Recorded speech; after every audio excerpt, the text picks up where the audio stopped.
पुढची बातमी पाहूयात। तिकडे अहमदनगरमधील निळवंडे धरण दुष्काळी भागाला सुजलाम सुफलाम करणारे ठरणार आहे। आज मुख्यमंत्री आणि उपमुख्यमंत्र्यांच्या हस्ते धरणातून कालव्यामध्ये पाणी सोडून पहिली चाचणी केली जाणार आहे। यावेळी महसूल मंत्री तथा जिल्ह्याचे पालकमंत्री राधाकृष्ण विखे पाटील उपस्थित असतील।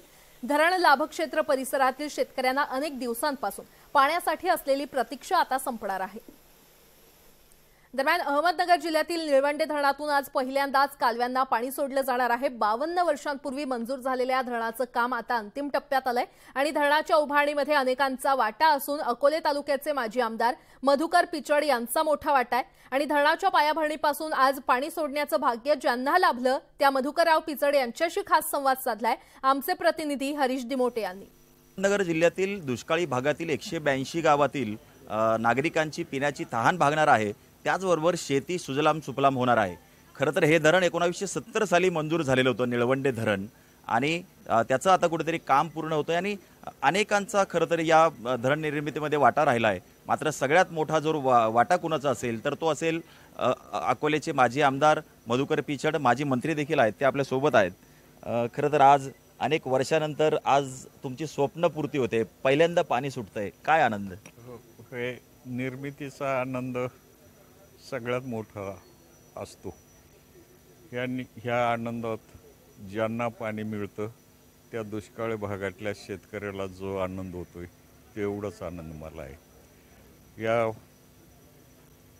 धरणाच्या बुडणाऱ्या विस्थापिताचं पुनर्वसन चांगलं झालं आणि त्या पुनर्वसनाला धरणाला आम्हाला पिचड साहेबांनी कुठं दुजाभाव केला नाही, आमचेही संसार सुखाचे उभे केले।